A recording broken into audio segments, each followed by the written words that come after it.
You're here in a library, surrounded by books filled with knowledge, but how can we measure knowledge in the first place? What is knowledge? These questions are central to understanding philosophy and understanding the nature of our existence here on Earth. Because our interaction with reality, the way we interact with the world around us, is strongly tethered to our relationship with the past. I see some people's end goal in life to attain infinite knowledge. Like 2,000 years ago, people tried to create philosophies such as Buddhism or Taoism to explain life as a whole. And with that, they seek to understand the universe, to create gods, to understand why their existence was as it was. As humans, we like to be in control. And that's one of the reasons why we have sort of this quest for knowledge, because knowledge makes us in control, right? And we tend to fear things that we can't control. For example, death. Death is something that we can't control, and is something that we know very little about. Happened before we were born. It was very akin to the feeling that most humans would equate with death, of nothingness. We weren't living. But if all life is pre-being born, and then living, and then death and nothingness, what defines living in the moment? How do we live a really good life, or a life of value? Bring up some very interesting points. If we only define our existence as the time after our birth but before our death, that's a negligible amount of time. So how do we add value to our lives? How do we make our lives meaningful? To do that, we have to live in the moment. We cannot be bound to the future or to the past or to any outcome. We simply have to focus on the present, what is happening right in front of us.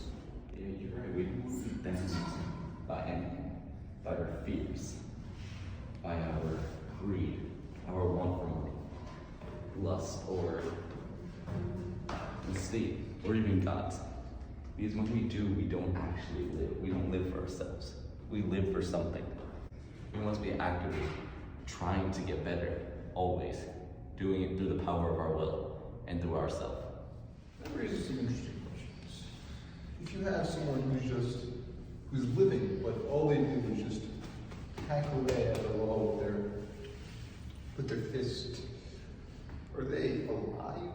Are they conscious? They're just going through the motions of living, but are they alive? Do they have a meaningful, sentient existence?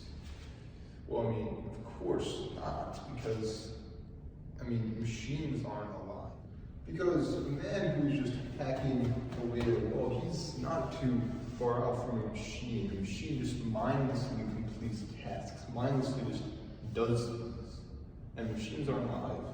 So, by that metric, a man who is just mindlessly hacking away at a wall shouldn't be alive either. But he is still living as we had previously defined. There is this concept known as the technological singularity. So does this mean that AI can technically live? It can grow from itself a certain sort of consciousness, in a sense. And so rather than just executing functions, being like the man who constantly hacks at the wall with no purpose, just executing a certain function, it could actually grow consciousness and live.